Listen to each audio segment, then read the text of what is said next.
Hey, welcome to today's episode of the Kingdom Talk. Thanks for joining us, and we are glad to have you here. Looking at the wrong place. Sorry. That's the camera. All right, I'm not great. used to this yet. Thanks for joining us. My name is Damola, and I've got with me today my lovely wife, Rosalind. Hello. All right. I don't know. Maybe you've been checking on what's going on in the U.S. The past. Oh gosh. It's not passing away. Oh Lord! Do not let Trump it's the departure supporters of hear that.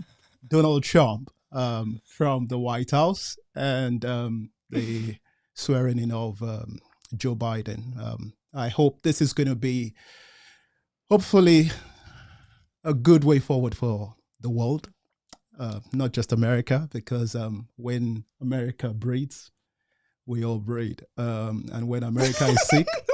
The world is sick. So, but it's going to be great. It's going to be great. So, but today we've got something fantastic we're going to be talking about. We're going to be talking about marriage. We're going to be, need to get that off. I beg your pardon, guys. Ooh, let's see. Can I get any comments? Not sure if the comments are coming in this time. My technical stuff. Can you check on that for me, please? All right, great. So we're going to be talking about relationships. We're going to be talking about marriage. I believe this is something very important, something that we really need to talk about. Now, we're saying questions you should ask before you get married. Now, if you didn't ask these questions that we're going to be talking about before you got married, then there is still time. You've got hope. You can talk about the same questions while you're married. So it's never too late. But before we go into those questions, I just want to mention something that I believe is very important. And that's the fact that both the guys, the spouse, the male and the female, or the husband and the wife, they need to agree. The Bible says in Hosea 4:6, it says, how shall two walk together unless they are agreed? So for you to be heading in the same direction, then you've got to agree. Yeah, that's true. And I think that is one of the problems we are having in marriages today, that on a lot of things, we don't agree. There is no understanding. But the Bible is saying that you guys, we need to agree. Because if we don't agree, then what's the point of getting on the same boat? What's the point of getting on the same plane? Yeah. We're heading nowhere. So the first thing I believe we need to mention here is that we need to agree. We need to have a common goal. And that is going to lead us to the first question. And by the way, before we step into this, we are going to be talking a lot more about marriage in this Kingdom Talk. Yes. Is there anything you want to talk about? So not much. I mean, we're starting a series that is going to last for a few weeks on marriage, and it's going to involve practical things, practical steps. So we're going to talk about, communications within marriage, finances within marriage. We're going to talk about sex within marriage. We're going to talk about a whole lot, parenting, spending time, Absolutely. so romance and everything like that. Because I think what's happened is that we all know scriptures, but translating scriptures into practicality is always like something totally different. That's right. And there's no point in us knowing about scriptures, but we don't really know what to do with it. So that's one of the reasons why we're going to be spending quite a lot of time on the marriage series, because the home makes the society. Yeah. And if we as husband and wives, if we can't come together and create this wellness within our home, how then do we expect, what are we going to put out there? Yeah. And I think there's a lot of stigma as well with marriages. There's a lot of stigma in the church on, you can't ask that question, you can't ask that question, you can't do this. So people are bottling up a lot of things within them. Absolutely. And they can't talk to somebody because they feel like, what's sister this going to say about it? Or what's brother this going to say about this? Or, what's going to happen? They feel like somebody's going to judge them. And we don't want you to feel judged. We just hope that whatever it is that the advice that we're going to give out is going to be of help to you. We ourselves, 10 years of being married this year, thank God. Woo! We made it. We still got a long way to go. We're not there yet. But 10 years of being married, 15 years of being together, it's, listen, yeah. Yes, it's marriage is challenging. I've heard many preachers who have talked about never having an argument or never having a misunderstanding at all in That's great. 50 years of marriage. And it makes me question, like, how did they do it? It doesn't mean that we fight or physically, but there is, because we're from different backgrounds, there is going to be differences in how we view things and how we do things. So we just want to open up and let you know about the things that you should be looking out for. So this week we're starting with questions that you need to ask before you get married. So we're going to start with, the steps before you get married, then what happens after you get married. And if you've been divorced, then we'll also sort of give you steps around that. But it's all going to be biblical principles. And we pray that, if there's any home that is experiencing any challenges, any relationship, then that the Lord will restore it and that his word will penetrate into every situation. Amen. Amen. All right, good. So again, these are questions. These are not even things we're telling you to do or as principles, so to speak. But these are questions we believe you should ask. Yeah, because we asked the same thing. Because we asked the same thing. I asked him. Okay, you're going to get to that. All right, the first question, let's go for it. The first question is you need to ask the other person, what is your vision or purpose? You both need to ask yourselves, what is your vision? What is your vision in life? What is your purpose in life? Because what you don't want is that the direction this person wants to go is not the direction you want to go. Now, that is going to bring a lot of confusion. That is going to create a lot of misunderstandings. That is going to create a lot of conflicts. So you want to be sure that, hey, I'm getting on this ride with this person. It might be bumpy. There might be challenges, but at least we know where we're going. We know where we're going. We know we are going to the same destination. We know we are going to the same place. So whatever our differences are, we're going to sort it out. We're going to work it out. We have shared values. We have shared goals. We have common goals. We have something ties us together. I want you to imagine you working in an organization and you don't believe in anything that organization is doing whatsoever. You don't believe in the vision of that organization. You don't believe, but you're just there to get a salary at the end of the month. Man, there's going to be a lot of frustration because you're going to see things that you don't like. You're going to see behaviors of people, the values of the company, the ethics of the company. They just don't line up. And when it comes to husband and wife, if the husband is saying, hey, I'm called into ministry, and the wife is like, hey, you're on your own. I'm not a preacher's wife. You just... That was one of the questions you actually asked me. That was one of the things that he said to me when we... before he actually said, okay, let's sort of make this official. And he was like, listen, I know that God is calling me into ministry. And I think about 21 then. It's been so long. And he said, I believe that God is calling me into ministry. Is this something that you feel that you can handle and everything? And that way it gave me a choice to be able to say whether or not I want to be a minister's wife. Or if I rather just be behind the scene and not be exposed to that. So it's very, very important that you ask your partner or whoever it is that you're going to marry, what is your purpose? Because then also when you ask that question, it shows that person sort of they've got their act together. They've got clues as to where they're going. Exactly. Like somebody who has no aim and who has no vision for themselves. And if you are the person that has vision for yourself, you're going to get so frustrated by it because you're going to be like, goodness, what are we going to do this year as a family? And then he's going to, I don't know.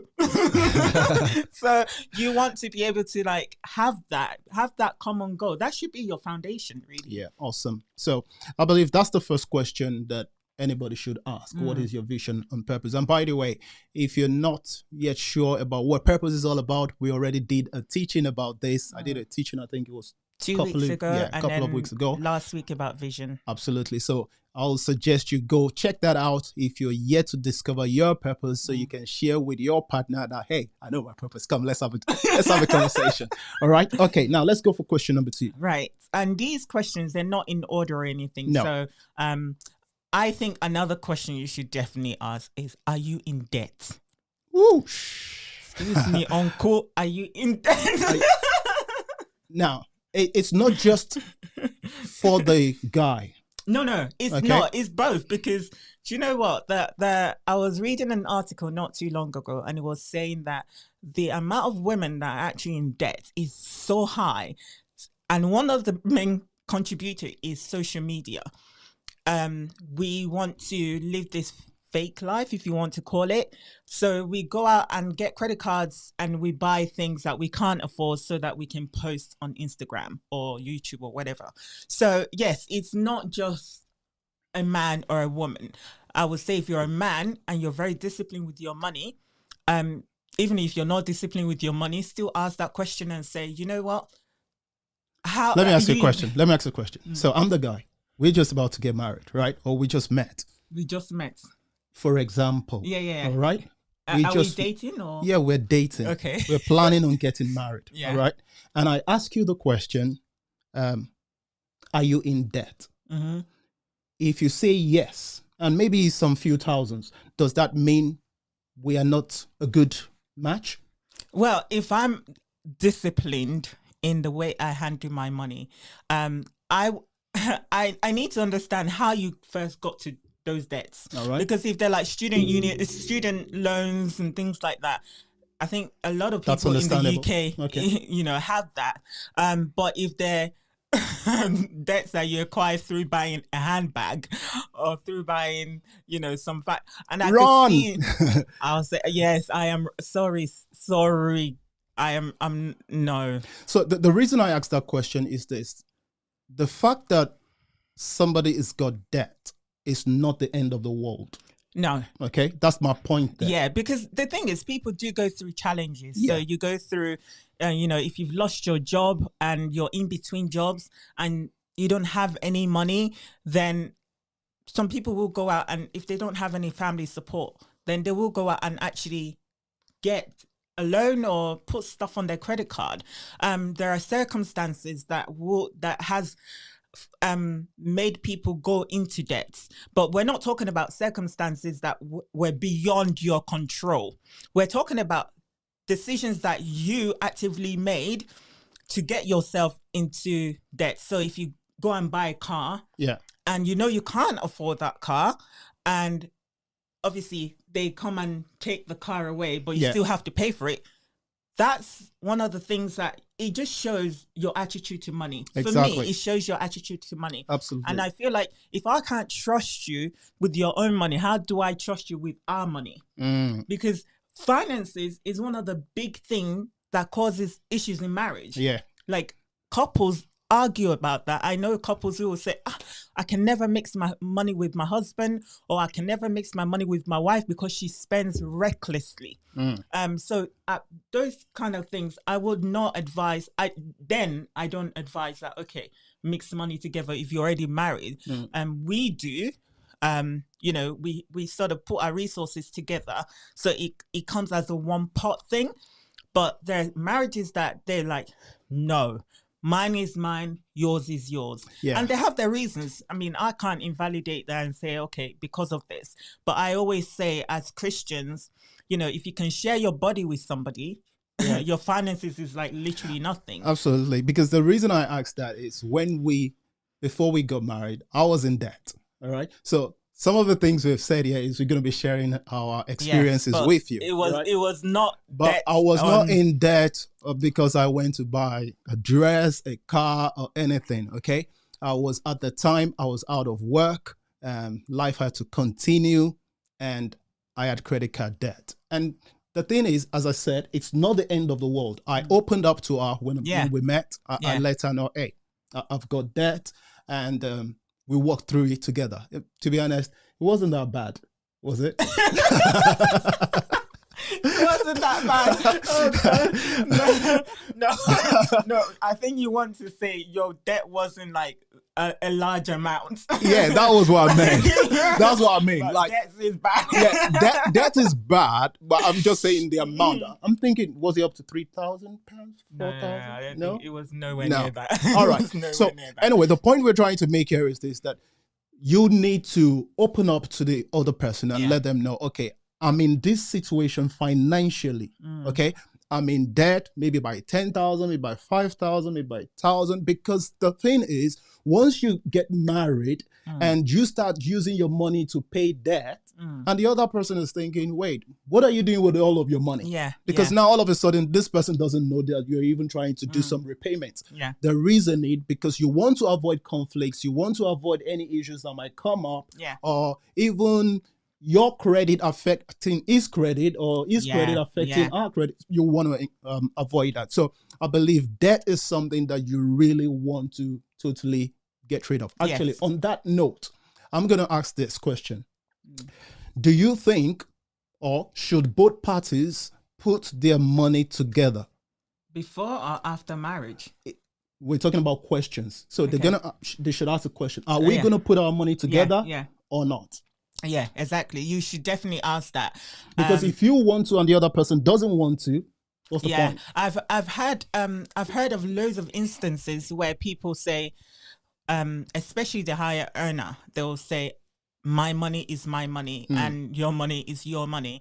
And I think in the country that we live in now, where people, the law allows the woman, like if you ever divorce, God forbid, that she can take a lot of what you have. Yeah. I've heard men that has to say, no, we keep our things in our names just so that if anything happens, you have no entitlement to my assets. And I don't know if that's, I don't know if that's valid legally anyways, but as Christians, and I'm going to talk from a Christian's point of view, the Bible say the two become one. They are one.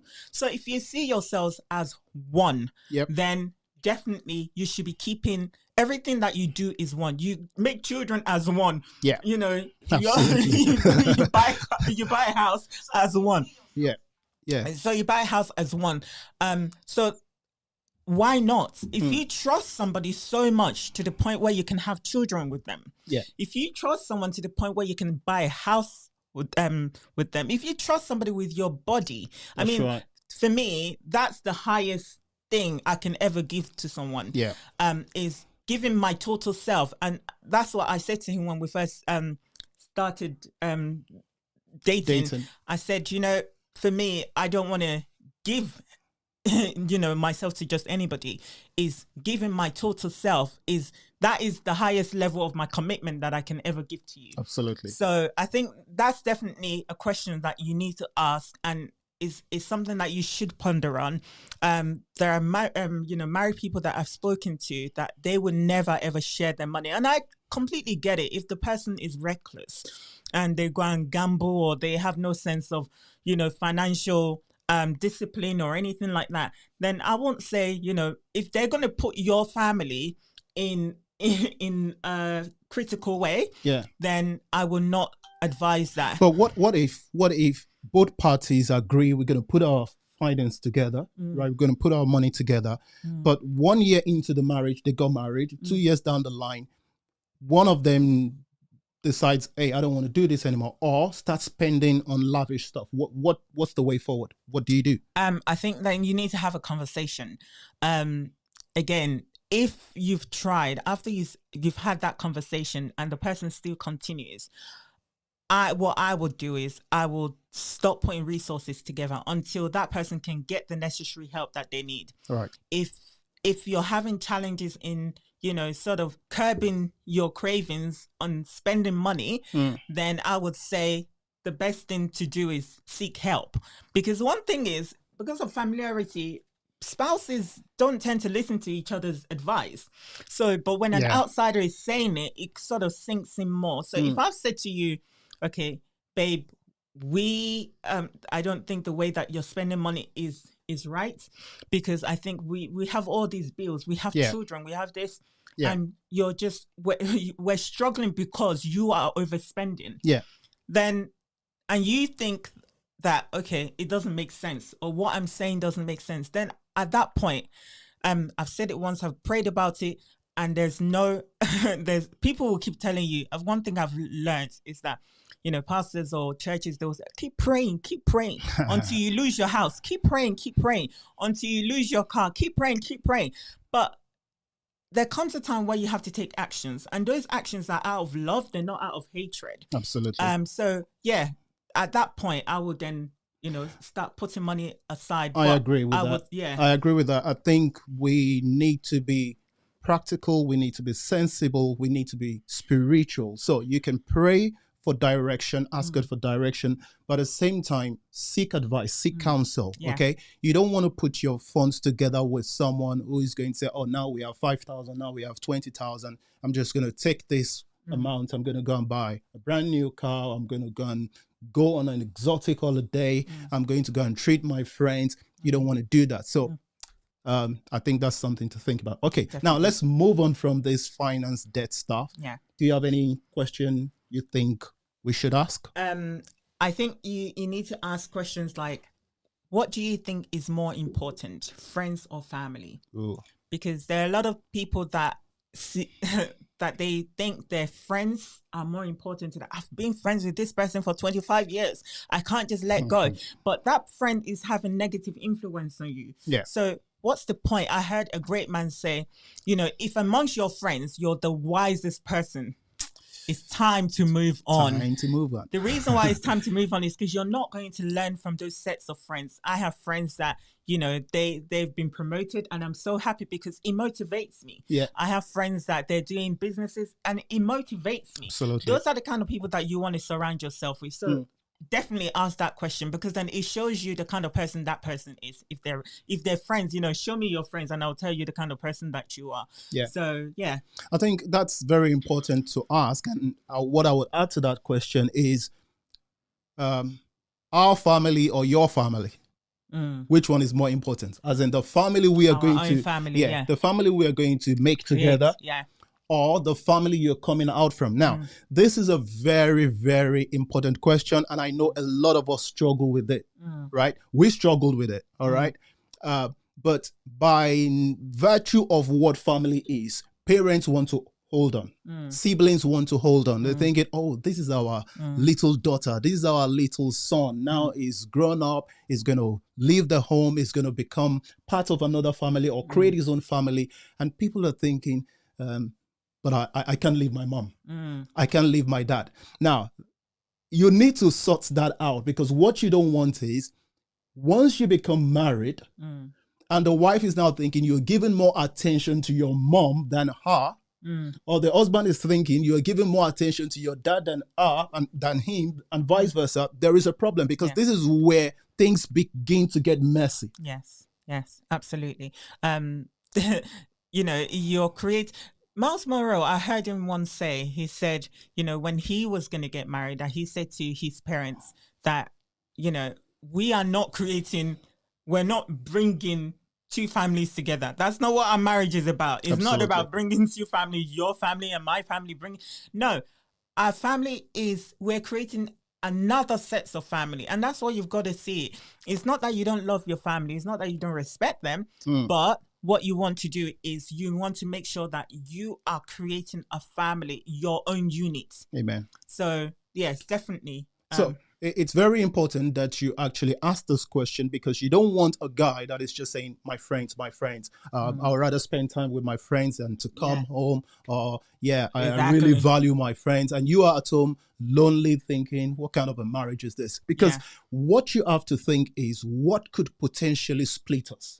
What could bring divorce? Those are the things that you want to address before you start, before you jump on that train, before you get on that journey. You want to address them. You want to say, you know what, I need to understand this guy's perspective concerning marriage, and the guy also needs to say, I need to understand the lady's perspective concerning marriage. And if we share something different, maybe we can educate each other. Exactly. If we cannot educate ourselves and reach a common agreement, then maybe it's best for us to go in our separate ways. Yeah, exactly. I think, as you mentioned loneliness, there are a lot of married people that are actually lonely. Just because you're married doesn't end. In fact, sometimes he heightens that loneliness, because if your spouse is out doing their own thing, there's some I've seen some people that call themselves golf widows or tennis widows, simply because their partner spends all their time on their hobbies or with their friends or going out drinking than they actually spend with them. And that will obviously lead to the next question, like, what are you willing to give up for the happiness of our marriage? Absolutely. Are you willing to give up friends if there's something that is wrong, if there's anything that we come across within our marriage and we identify the root causes of these things? What exactly are you willing to give up? Some people, they will say, I can never give up my friends. I can never give up clubbing. I can never give up partying. I can never give up drinking. But these things are clearly not, if they're not helpful to you, so why don't you ever give them up? You're right, because I think a lot of the reasons why we have misunderstandings, conflicts, and eventually divorce in marriages, not just Christian marriages, is the fact that we don't share the same goal or values. We are not heading in the same direction. Absolutely. And that is what is causing the problem. So, for example, when we were dating, I thought within myself, there are some things I need to let go of. There are some friendships I need to let go of. Even my family. And to be honest, I'm on live stream. There are still some members of my family that are not happy with my decision. But at the end of the day, I was born into a family. I'm going to create a family. I'm going to have my own children. There's got to be a time where you detach yourself. Laban in the Bible, right? I'm not sure if you know the story of Laban and Jacob. Jacob said to Laban, I've been with you for all of these years. When am I going to go and prepare for my own house? So there comes a time where you detach yourself. Now, it's not like you're detaching yourself forever. It's not like you're saying, I don't want to have anything to do with my parents or my siblings anymore. It's just saying, hey, time for me to go out there and see what life is all about. Absolutely. Time for me to explore. I'm going to make mistakes. I will learn. I'm going to find someone. I will pray about it. We're going to have our misunderstandings. And by the way, you don't want to run to your parents every time you have a conflict with your spouse. No. That's another thing. So you need to ask the question. So another question you should ask is, how are we going to resolve conflicts? Yes. Before we discuss that point, if you have any questions, please post them, and we will leave 15 minutes at the end. So what's the time now? At 8 o'clock. 8:15. Yeah. We'll start going through your questions. If you have any questions for us, we're more than happy to go through that. Yeah. Resolving conflicts. Yikes. This is one of the hardest things. And I think the reason why it's hard is because it's two personalities coming together. Yeah. You're from two different backgrounds. You're from two different homes, the way you do things is just different. The way you're going to parent is going to be different. The way our family has brought us up is different. And that's one of the things that I found a bit funny, is that, you always want to inject what your parents have taught you when you were growing up. And the other person wants to do that. In our house, when I was growing up, we never used to do this. In our house, we never used to do that. In our house, we used to clean inside the sink. Okay, so let me tell you a story about that. Okay. That's interesting. Okay, so the sink thing. So when I go into this country, I stayed with my sister, right? But when we're doing the dishes, we clean everywhere. You even go as far as cleaning the inside of the sink. And you should. and dry it up. I think that's the extra we go. So when I got married and she does dishes or I do dishes, I'll do it the way I know it. Then she'll come, she do it the way she knows. I'm like, no, that's not right. Dry inside the sink. You're supposed to dry inside the sink. You're supposed to put that plate there. You're supposed to put... But Yeah. I'm not necessarily wrong. It's just what I'm used to. Yeah. You are not necessarily wrong. It's just what you're used to. Yes. So we've got to have a way when our differences show up that we have a way to resolve them. Absolutely. You know, when I was growing up, my mom used to say, we must hoover this house every day. And I'll kid you not, we hoovered the house every day. The bathroom had to be clean. So, you know, thank God we're both clean. Otherwise, it would just, I mean, I'm not saying that we're OCD clean type thing. No. But I can just imagine people who come from like, who didn't have that experience where, you know, you come from a home where they just don't care, you know, leave things lying about. And you come from a home where, you know, I think, all right, still here? Yeah. And you, are we still? Yeah, we're still alive. And then you come from a home where, oh, it stopped. Guys, can you hear us? I think we're still alive. Yeah, we are alive. Go on. Okay. So, and you come from a home where they completely do it differently. So you've got to just find a middle ground. You can sit down and say, you know, this is how we are doing it. Yep. Or you can sit down and just say that, you know, we're going to just find a way to do it. We'll incorporate both ways. And I think that's very important, is find a common ground. They said they can hear us. Awesome. Thank you. So you just have to find a way where there can be common ground. So if you're the type of person that likes to hoover 10 times a day, you can do that. And your partner can do something else. Yeah. If you're the type of person that like to do something else, you know, just make it work. I mean, you don't need to argue over petty things. And a lot of the things that people actually argue over. And also we said that ourselves, is that a lot of the things that we find out we're actually arguing, or they're very petty. They're things that we could resolve and things like that. So yeah, I would definitely say that you need to just find a middle ground. You don't want to be going around to tell your parents, oh, this person did this to me, this person did that to me. Simply because when you do that, you're reducing the value of that person in the presence of your family. So you just say, my husband is not doing this. The next time your family sees that your husband, they're going to look at him through that lens. That, he's so irresponsible. Yeah. The next time your family sees your wife, they're going to, you know, say the same thing and just be like, that wife is terrible. She's killing our child. Yeah. So, but you just need to agree right from the beginning. And if you didn't do this from the beginning, it's not too late. How are we going to resolve conflicts? Yes, exactly. If you both agree you're going to go to your families, I don't think it's the best way to go forward, but fair enough. What you need is an agreement. Yeah. If you're going to say, you know what, at the end of each day, we're going to sit down, we're going to discuss it. I recommend that a lot, that you discuss your issues. Yes. You have a time and you sit each other down. Don't shout at each other, but have a way to actually get that issue resolved. Now, it looks like our image is frozen. Yeah, but the lights are still going on, so that's fine. So let's go to this question.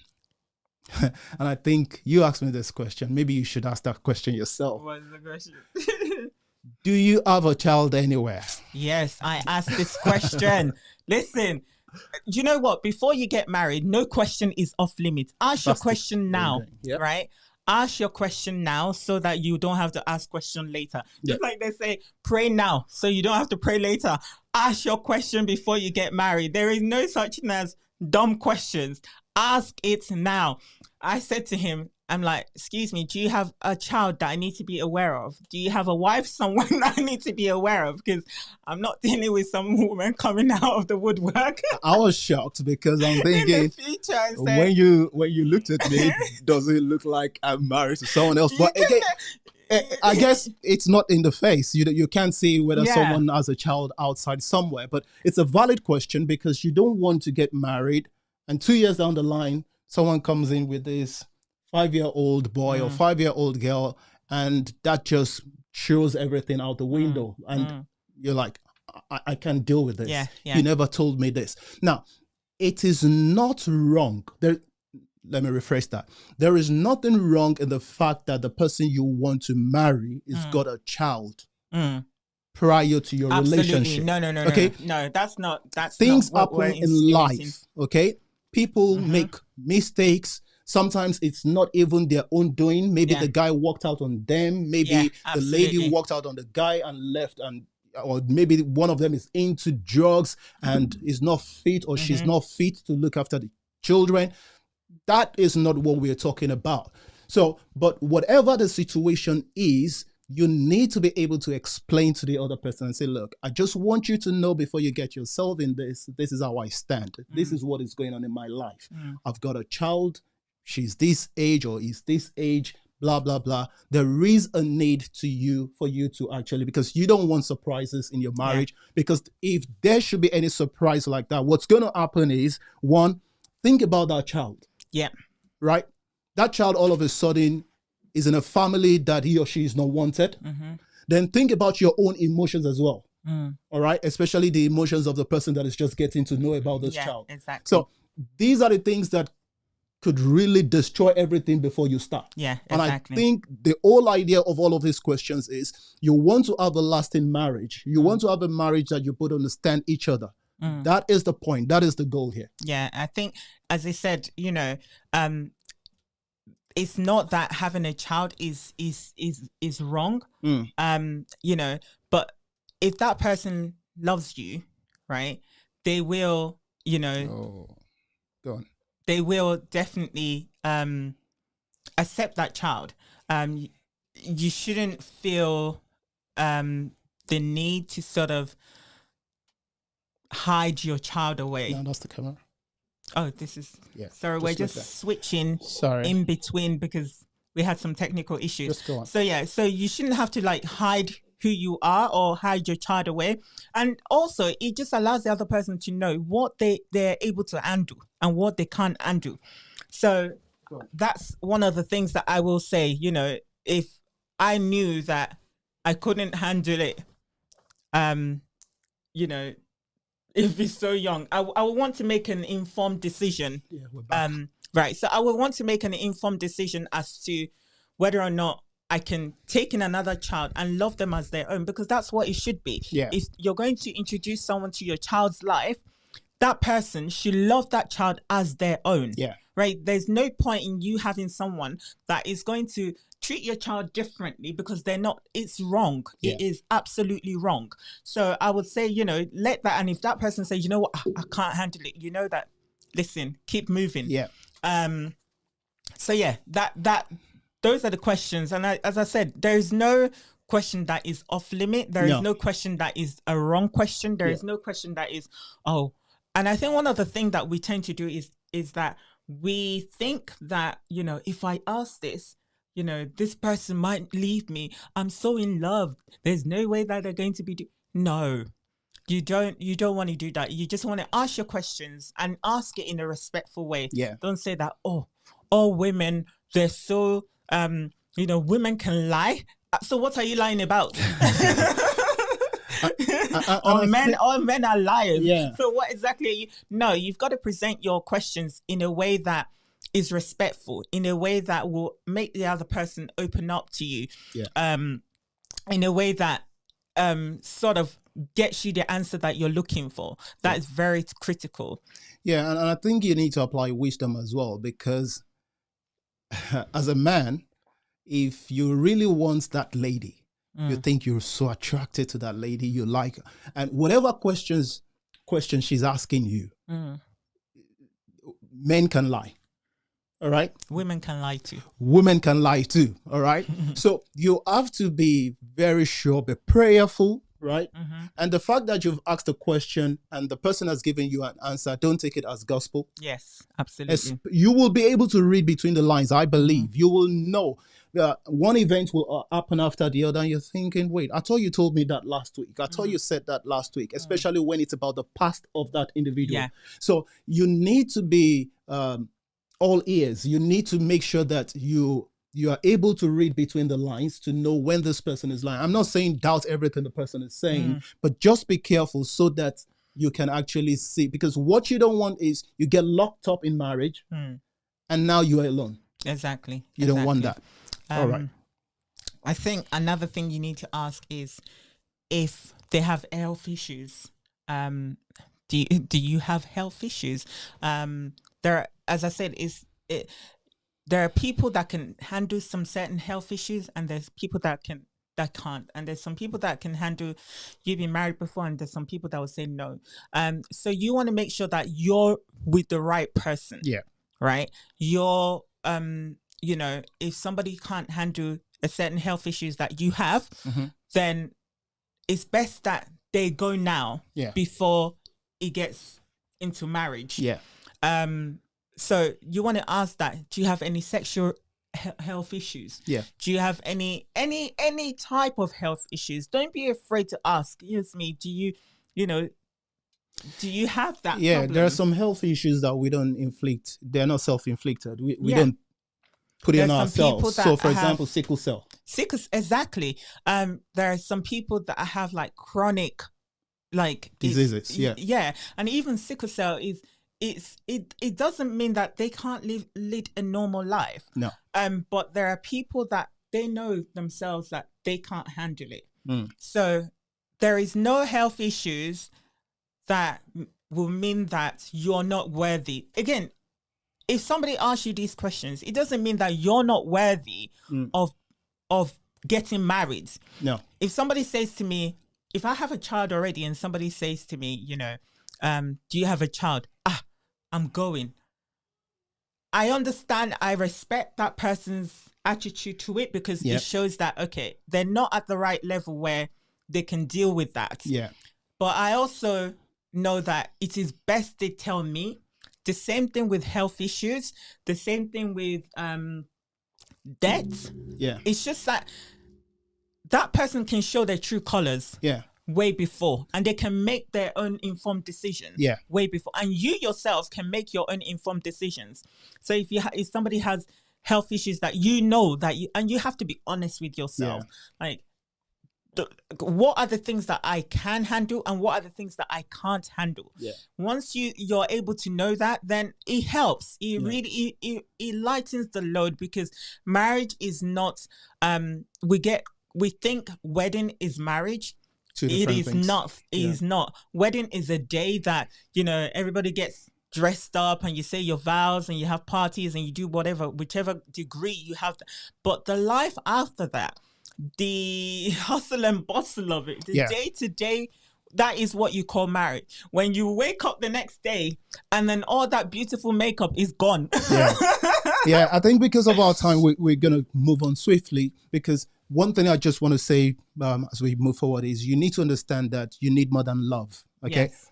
I used to think, so long as you love that person, you'll be fine. I tell you, you'll not necessarily be fine. All right. There'll be things that will test that love. There are things that are going to test that love, and you need to actually figure out amongst or between yourself, this love that we have for each other. Is it agape? Is it filial? Is it just a friendly love?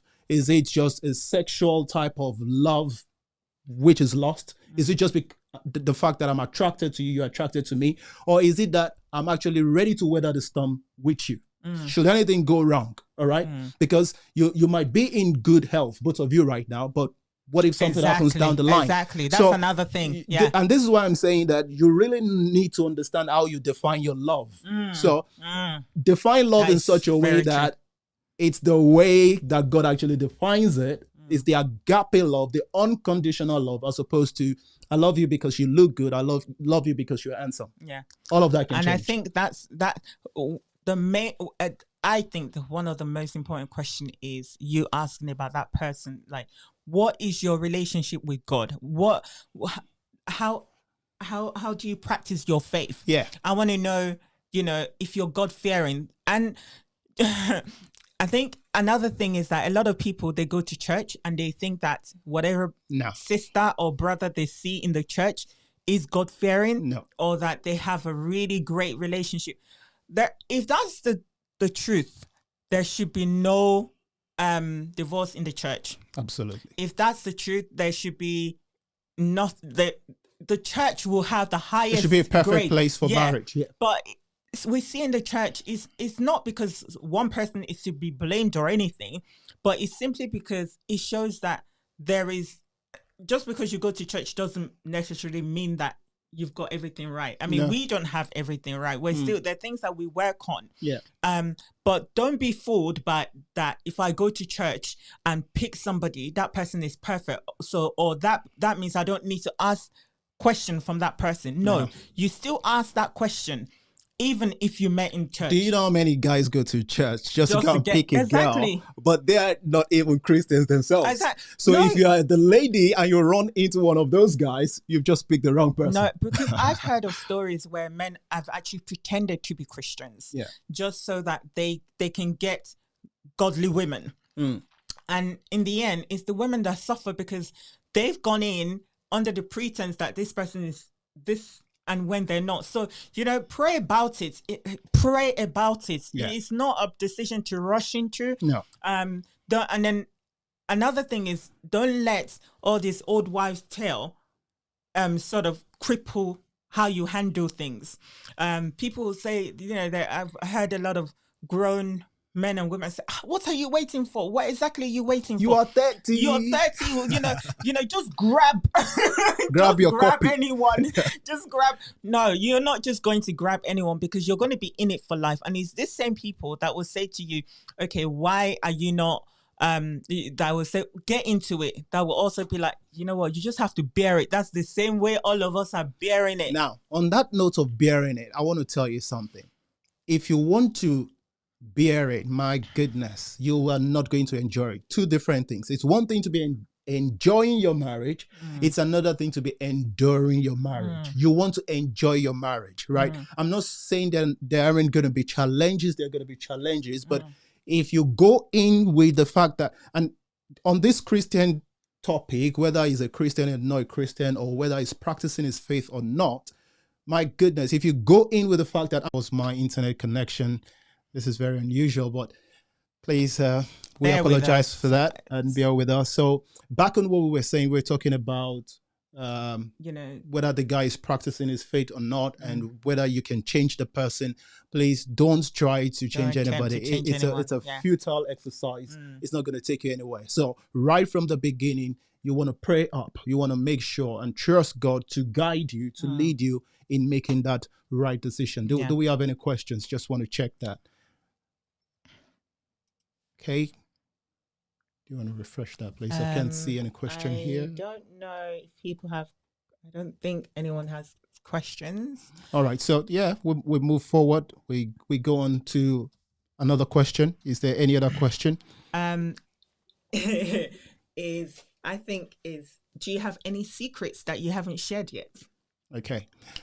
Like there are there are a lot of people with secrets that they keep it and they say, oh, it's because I love you and everything like that. But you want to be able to share whatever it is with your partner. Yeah. And you want them to be able to open up instead of waiting until, after you've gotten married. Yeah. I think that's very, very important, is no secrets. Divulge everything that might come back to bite you later on. Yeah. Everything that might turn up, maybe things from your past. So if you have criminal records that will affect you guys in the future or whatever, just say it. I mean, it is better that, there's a broken relationship in terms of dating. Yeah. Than there is a broken marriage, because that person felt like you've deceived them. Yeah. And this goes for both men and women. Understand your limits. You've got to understand your limits. Understand what your faith can handle. Yeah. Because we're not all at the same level when it comes to our faith in God. So what you're able to handle, I might not be able to handle it. Yeah. And what that person is able to, I might not be able to do that. So it is all just be practical with yourself. Yeah. Sit down, write questions down that that you need to understand your core values itself, so that you don't compromise. You need to have those things written, and those things that that you can never, ever, ever compromise. So if it's, for example, if you know that you can never marry somebody that is not a Christian and that does not know God, write it down. So if a non-Christian comes along, Yeah. you already know that, okay, I know that this person is not really going to help me in my journey with God. If you know that this person, you know, if this person is not at a career level that, or they don't have any form of vision for themselves, Yeah. write it down. I guess the whole point is about being open. I think we said that before. Yeah. Again, going back to And the being point. open with yourself as well. Yeah, and going back to that point of secrets, a lot of people will probably have one secret or the other, right? And I'm not going to generalize that everybody has it, but if you do, you need to open up. So if you have an ex that is still on your case, all right, Yes. you need to mention it, because what you don't want is your husband, after you've gotten married, or your wife finds out and you're thinking, what's going on? But if you had opened up right from the beginning, at least the story is easier to tell. That this is what is happening. Yeah. I already told you about this guy. So you need to come up and let the picture be clear. At least this is the point. If you want to buy a house, for example, you do a lot of inspection. You'll find out a lot about the property, a lot about the neighborhood. You do your research before you put your ardent money on that property. The same thing with marriage. You need to, I'm not saying go digging and digging and digging, but there are some questions that are just natural to ask. There are some questions that you need to know. And again, all of these questions, there is nothing that says this must be yes, the answer to this must be this, the answer to that must be that.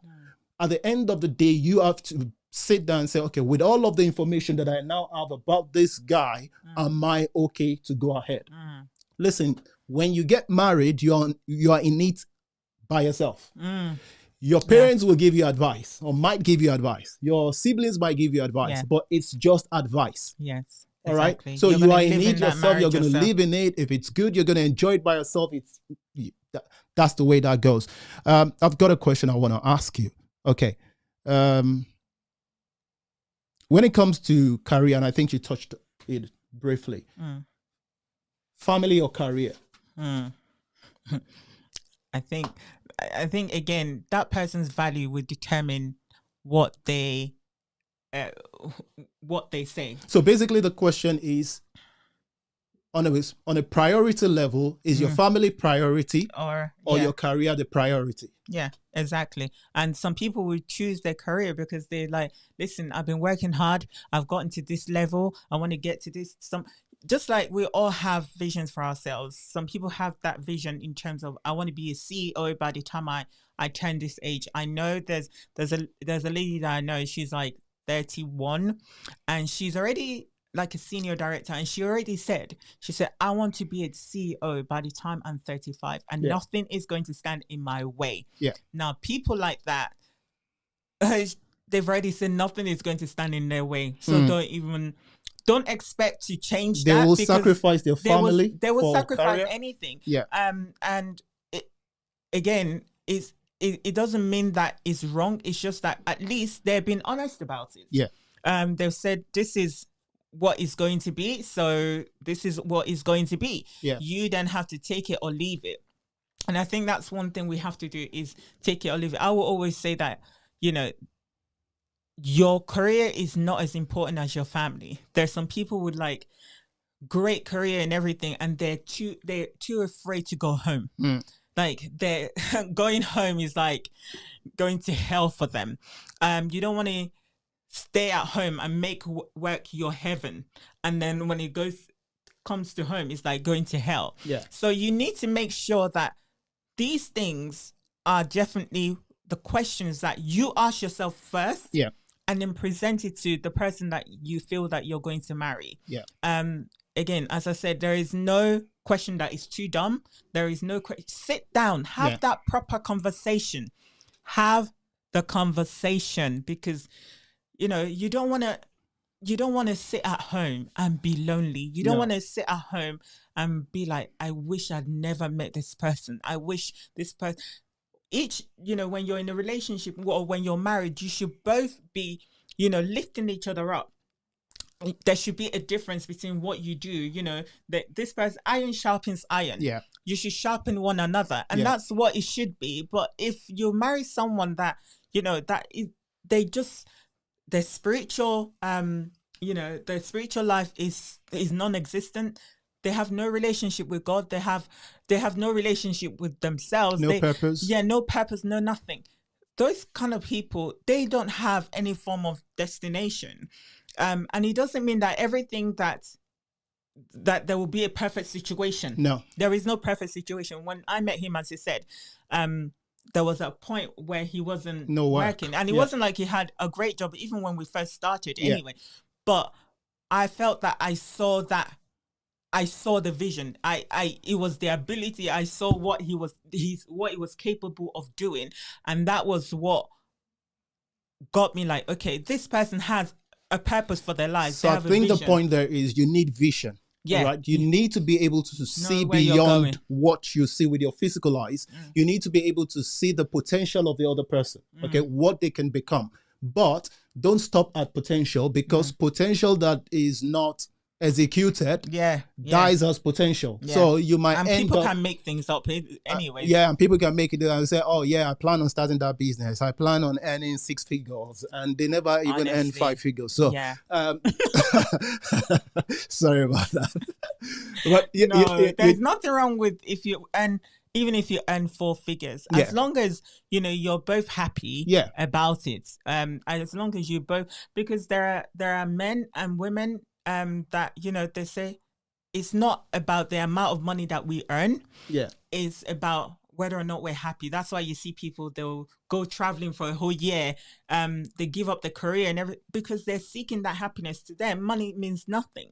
So you need to know what it means to you. I know exactly. So sorry. So there are some pastors that will say to you, if it doesn't, you know, have a great job, and if he can't give you £500 into your monthly account, you need to decide if that's what you're looking for. I will say, don't be motivated by money, because there are people that their partner has money and they're still suffering in the house. And there are people that don't have money today, but they're going to have money in some years' time. And you don't know that right now. Off based on money. Don't write people off based on money. Okay, so I've got a minute to go. We're so particular about time. We don't like to take more than what we've asked for, and we really appreciate you joining us today. There is something that I really wanted to touch on, is sex, but because of the lack of the time, we're going to talk about this next week. All right, so one thing we just want to let you know before we go on is that this marriage and relationship series is going to go on for some weeks. So we're not just touching it a one-off. There are a lot of things that we want to talk about that the Lord has laid on our heart. The idea is, how can we save our marriage? How can we make our marriage work? How can we as Christians have a lasting marriage where both parties actually enjoy the presence of one another? They have good romance, right? Good prayer life, and they enjoy sex. Okay, this is not a kid's teaching, but we are all adults, so we can talk about sex. But sex in marriage, what's the role of sex in marriage? The way the lady feels, the way the guy feels, like, I'm not in the mood today. I don't feel like that today. And this is where guys go crazy.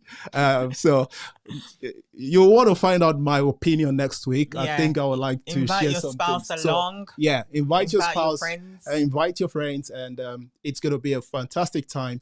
And we want to really thank you for joining us this week. I believe you have other things that you could have done with your time, but taking the time out to join us today. And also next week, please prepare any question you have. We will do our best to deal with it. Again, there's no right or wrong question. We just want to educate ourselves in a godly way, as opposed to being taught by people out there in the world who doesn't know God's stand on marriage. So, and don't go to counselors that have been divorced like 5 times. Oh, different story. Some counselors who are trying to counsel people on marriage, they don't even have one going on for themselves. Okay, we're not claiming to be perfect here, but we're just saying, hey, check who you're seeking advice from. All right. Be careful. Okay. Be careful. Guys, thank you so much for joining us. Well, we're so glad that we were able to share this time together, and we will catch up with you on Sunday, on our Sunday service. It's at 11 o'clock in the morning. We would appreciate if you can join us in that service. And if not, we will catch up with you next Wednesday. Thanks for your time. Thank You you. have a good evening, and God bless you.